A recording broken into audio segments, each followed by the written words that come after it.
መንገር የምፈልገው ነገር አለ። ከኔ የቴሌግራም ጽሁፍም ሆነ ከኔ የቲክቶክ እንደገና ከቴሌቪዥን መርሃ ግብሮች መውሰድ የምትችሉት የምትፈልጉትን ነገር እነግራችኋለሁ። ተስፋ መቁረጥ የሚባል ነገር እንደሌለ ምንም ተገማች መሆን የለባችሁም። ሰዎች ደንቆሮ ነው መሀይም ነው እያሏችሁ እናንተን ግን እንዲሰሙ የማድረግ ኃይልን፣ ጥበብን፣ እውቀትን እንድታገኙ እየተጋችሁ ማለት ነው። ስድብን ሳትፈሩ ሰው ምን ይለኛል ሳትሉ ሳትሸማቀቁ የያዛችሁትን እውነት እስከ ጥግ ድረስ ይዛችሁ በመሄድ ተስፋ ያለ መቁረጥን ለትውልዴ ማሳየት እንፈልገ። ይሄንን ምንም ለውጥ አላምጣ፣ ምንም ነገር አላድርግ፣ ግን ተስፋ እንዳትቆርጡ። ማዕበል ቢነሳ ተራራ ቢናድ የአርታይሌ እሳተ ገሞራ በላያችሁ ላይ ቢረጭ እግዚአብሔር ካላለ ምንም እንደማትሆኑ ማሳየትን ለትውልዱ ማሳየት እንፈልገው።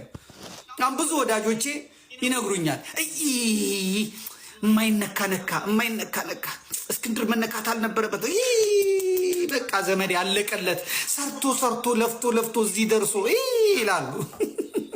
እኔ ራሴ እላቸዋለሁ ቀሽሞች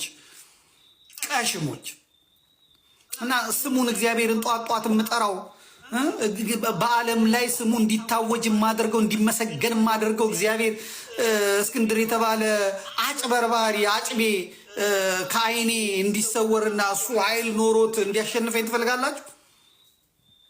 ማሰባችሁ ራሱ አሉ ስሙት ብለዋል። ምንድን ነው የሚለን? እስቲ እንሰማዋለን።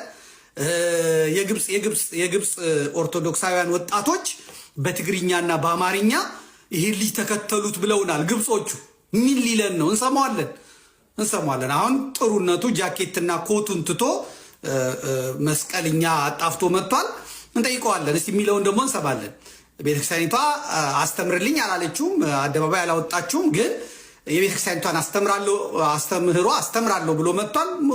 ወለንድ ጉድ ይላል ሱሬ ሲነግረኝ። እንጠይቀዋለን እና እንዲህ ሲል ሰምቼዋለሁ እኔ ራሴ። ቅድም ልከውልኛል ብዙ ሰዎች። ስለዚህ አኬ እንደዚህ ሲል ሰምቼዋለሁ። ምንድን ነው ያለው? እንግዲህ እንዳያችሁት ነው። ይኸው እንደምታዩት አሁን የቀረው በስመ አብ ብሎ አለመጀመር ነው እንጂ ሰላም ለሁላችሁ፣ እንዴት አላችሁልኝ? የጌታችን ከኋላ አድርጓል፣ መስቀሉንም አድርጓል።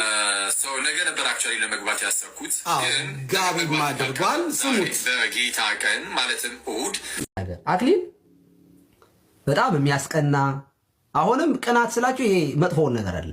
ጥሩ ጸጋ ያለው ልጅ በእውነት በጣም በእንክብካቤ ቢያዝ በጣም ለቤተ ክርስቲያን የሚጠቅም ልጅ ነው። ልነግራችሁ አልችልም። እደግመዋለሁ። አክሊል ዲያቆን አይደለም፣ የቆሎ ተማሪ አይደለም። በየትኛውም የቤተ ክርስቲያን ትምህርት ውስጥ የዚህ ባለሙያ ነው የሚባል ልጅ አይደለም እንደምታውቁት።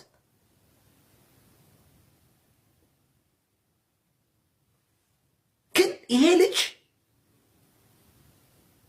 መናፍቃንን ሲለበልባቸው ስትመለከቱ፣ ሲገርፋቸው ስትመለከቱት ይህ አሁን ይህንን አለማድነቅ በእውነት ይቻላል? በጣም እኮ ጥሩ ነገር እኮ ነው። በጣም መልካም ነገር እኮ ነው። ይህንን እኮ ማድነቅ እኮ አለብን እኮ። እንዲህ እኮ በጣም መበረታታት እኮ አለበት እኮ። ይሄ እኮ የጤነኛ የሆነ ሰው ሁሉ እኮ ይህን ልጅ እኮ ሊያበረታታ እኮ ይገባል እኮ። ፈልግ በዚህ ይቆርጣል፣ በዚህ በኩል ይቆርጣል። በአካሄዱ ጉዳይ ላይ ላልስማማ እችላለሁኝ። በአቋሙ ጉዳይ ለምሳሌ በእምነቱ በጣም ንጹህ ኦርቶዶክሳዊ መሆኑን መሰክርለታለሁኝ። አሜሪካ በመጣበት ጊዜ ጋብዣዋለሁ። ባለውበት ደብረ ላይ እንዲያስተምርም አድርጌዋለሁ። አሁንም ቢመጣ እጋብዘዋለሁኝ። ዘመድኩን እንደፈለገው የሚናገርበት ንግግር አለው። እሱ የራሱ ነው። እሱ ላይ በጣም የሚገልጥባቸው ለምሳሌ ዘፈን ከፍቶ እንደዚህ ያሉትን ነገሮችን ሙዚቃ ከፍቶ እንደ ፖለቲካ ያደርጋል። ኦኬ፣ እሱን እኔ ዘፈኑን ባልደግፍም ግን ደግሞ በፖለቲካው ላይ የሚጫወተው ሚና ደግሞ በጣም ከፍተኛና ተጽዕኖ ፈጣሪ ሰው ነው። ኦኬ፣ ዘመድኩን ሁልጊዜም ከሚገፉት ጋራ ከሚገደሉት ጋራ አብሮ ድምፅ ሆኖ ሲጮህ ነው የማውቀው። አፕሪሼት ነው የማደርገው፣ ሰፖርት ነው የማደርገው በዚህ ጉዳይ። ማናት ኦርቶዶክስ እሷን ይወቅጧታል። ኦርቶዶክስ ጋር ስትሄድ ጥረግረ ብላ ነው የምትባለው። ጥረግረ እረስ ድርሳነ ሚካኤል ሲያነብ የሚያገኘው ምንድን ነው? ሰውየው ጸለየ። ሚካኤል ሆይ እባክህ ሀብት ስጠኝ፣ ሀብት ስጠኝ፣ ሀብት ስጠኝ። ጠዋት ሄዶ ኪዳን ላይ፣ ማታ ጉባኤ ላይ፣ ቅዳሴ ላይ ሄደ ቅዱስ ሚካኤል ሆይ ምናምን ሲለው ቅዱስ ሚካኤል ተገለጸለትና ይላል ምንድን ነው የምሰጥህ? ከሰማይ የማመጣው ገንዘብ ማሽን ኤቲኤም እዛ ያለ መሰለህ? ገንዘብ ማተሚያ ያለ መሰለህ እንዴ? እራስ እባርክልሃለሁ፣ አስባርክልሃለሁ፣ በበረከት እሞልሃለሁ። ነግድ፣ ትርፍ በትርፍ አደርግሃለሁ፣ ገንዘብ እንድታገኝ አደርግሃለሁ። ጻፍ፣ ደጉስ፣ አትራፊ አደርግሃለሁ።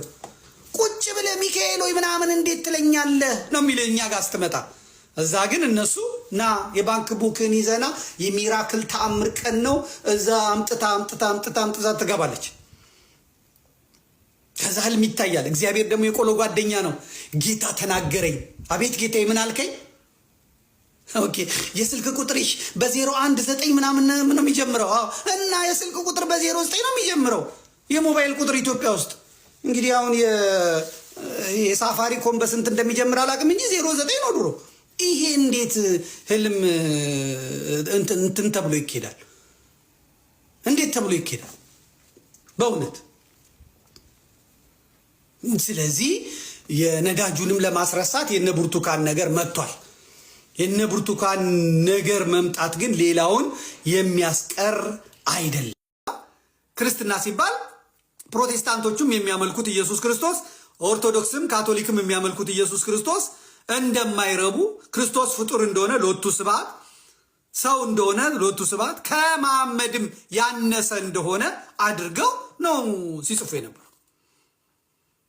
በተለይ ኦርቶዶክሳውያኑ አንድ አባት ማናቸው? ኪዳነ ማርያም ናቸው። አንድ አባትና ለምን አልሰለምኩንም የጻፉት ማን ሞገስ የሚባሉት ሁለቱ ሰዎች ብቻ ናቸው እንግዲህ ምላሽ ለመስጠት የሞከሩት። እነ ታሪኩ አበራ እነ ምህረት አብም እና ያሬድ የምትባላለች ያሬድ አሁን ጴንጤ ሆናለች መሰለኝ የነበጋሻው እንትን ታሪኩ አበራም አሁን እንግሊዝ ሀገር መሰለኝ ያለው አሜሪካ ገብቷል መሰለኝ። ምህረት አብም አሜሪካ ሄዷል መሰለኝ። እነሱ ትንሽ ለመንቀሳቀስ ሞከሩ። ስለዚህ የጀመረው ከየት ነው? የንጽጽር ትምህርት የጀመረው ከእስላሞቹ ነው። ይሄ ደግሞ ወሃቢዮቹ የወሃቢ እስላሞቹ ዋነኛ የገንዘብ ምንጫቸውና ዋነኛ የሀብት ምንጫቸው ነው። ወሃቢዮቹ ዛሬ ኢንዱስትሪ በሚመስል መልኩ ባንኩን ታኩን ይዞ የተቀመጡት በዚህ ምክንያት። አሁን የዋሃቢ ኡስታዞች ሌላ እንጀራ የላቸው። እስልምናቸውን አይደለም የሚያስተምሩት።